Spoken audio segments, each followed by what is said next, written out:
ہم بات کر لیتے ہیں سینئر ان کا پرسن کاشف عباسی صاحب ہمارے ساتھ موجود ہے۔ کاشف صاحب، وفاقی حکومت نے فیصلہ کیا پی ٹی آئی پر پابندی لگانے جا رہی ہے، کیسے دیکھتے ہیں اس کو آپ؟ دیکھیں، جو غصہ بھی حکومت کا نظر آیا، مجھے تو خیر یہ پاگل پانی نظر آتا ہے، لیکن جس غصے سے یہ ساری پریس کانفرنس ہوئی اور یہ پابندی لگائیں گے اور ریفرنس بھیجیں گے، کل لگتا ہے کچھ نہ کچھ لینا دینا اس سپریم کورٹ کے فیصلے سے ہے جو 2 دن پہلے آیا مخصوص نشستوں کے کیس پر، جس میں تحریک انصاف کو یہ نشستیں دی گئی ہیں۔ لگتا یہ ہے کہ وہ جو بھی پلان تھا حکومت کا، اس وقت کوئی ایک پلان یہ ہوتا ہے کہ نشستیں ہمارے پاس ہیں، فیصلہ اگر ہمارے حق میں آیا تو پھر قانون آئین میں ترمیم کریں گے، جو کچھ بھی کرنا چاہتے ہوں گے۔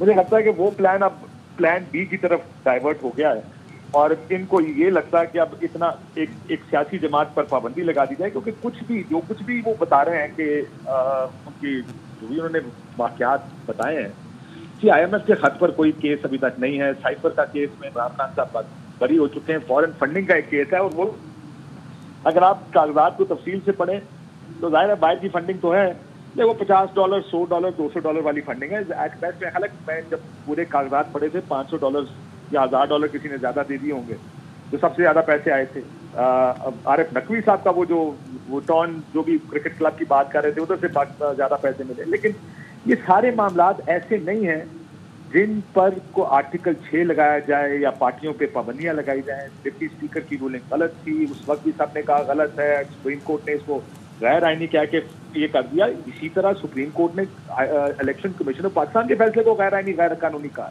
کہ آپ کل آرٹیکل 6 آپ الیکشن کمیشن پہ لگا دیں گے۔ عموماً فیصلے ہوتے ہیں، ادارے فیصلے کرتے ہیں، سیاسی جماعتیں فیصلہ کرتی ہیں، اور اگر وہ آئین سے متصادم ڈکلیئر کر دیا جائے کسی چیز کو، اس پر آرٹیکل 6 نہیں لگایا جاتا۔ آرٹیکل 6 بڑی واضح اس کے لیے ٹرمز یا کنڈیشنز موجود ہیں آئین میں کہ اگر آپ نے آئین توڑا ہے، اس کے اوپر تو کسی نے نہیں آج تک آرٹیکل 6 لگایا کہ آپ نے آئین کو سسپینڈ کیا ہے، ایبروگیٹ کیا ہے، ملک کے خلاف کیا ہے۔ سائفر کے کیس میں تو آپ کو یاد ہوگا سپریم کورٹ میں جب کیس گیا تھا ضمانت کے لیے، اس وقت بھی انہوں نے کہا تھا کہ جب تک بیرونی طاقت کا کوئی نفع نہ ہو کسی ایکشن میں تو وہ اس پر وہ لاگو نہیں ہوتا۔ لیکن اب یہ حکومت کی جانب سے باہر آنا، مجھے تو یہ سیاست میں لگتا ہے کہ وہ اتنی بڑی ناکامی، وہ کچھ زیادہ ہی اس کو ریاکٹ اینڈ رسپونڈ کر رہے ہیں، جو مخصوص نشستوں کے جانب سے ان کی 2/3 اکثریت چلی گئی ہے اسمبلی سے۔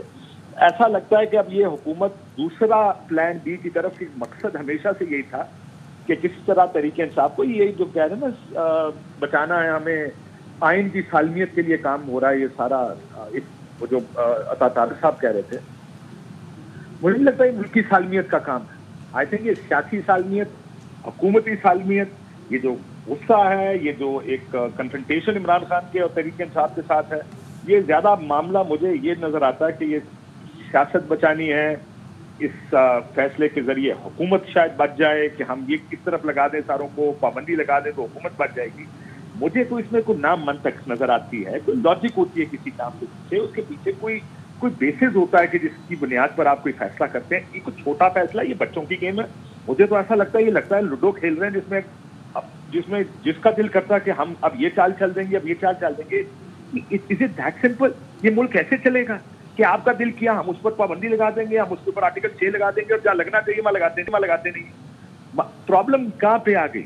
پرابلم وہاں پہ آ گئی اتنی بڑی پریس کانفرنس میں جب سارا سن رہا تھا، کبھی ماؤں بہنوں کا ذکر کیا، کل صنم جاوید کو ضمانت ہوئی، آپ نے باہر سے دوبارہ اس کو اٹھا لیا۔ یہ کسی کی مائیں بہنیں نہیں ہیں۔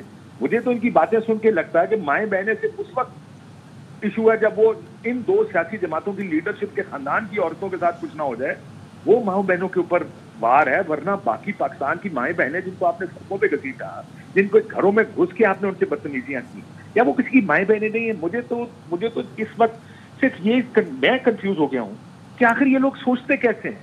What are they thinking? مجھے پتا ہے کہ پیچھے سے کسی نے دھمکی دے کے کہا ہوگا چچا بیٹا چڑھ جا، اللہ بھلی کرے گا۔ وہ اللہ بھلا کرے گا، لیکن کم از کم فیصلہ کرتے وقت تھوڑا عقل سے، تھوڑا دانش سے کام لیتے ہیں۔ بار بار انہوں نے اپنی پریس کانفرنس 4-6 دفعہ دانش مندانہ فیصلوں کا ذکر کیا۔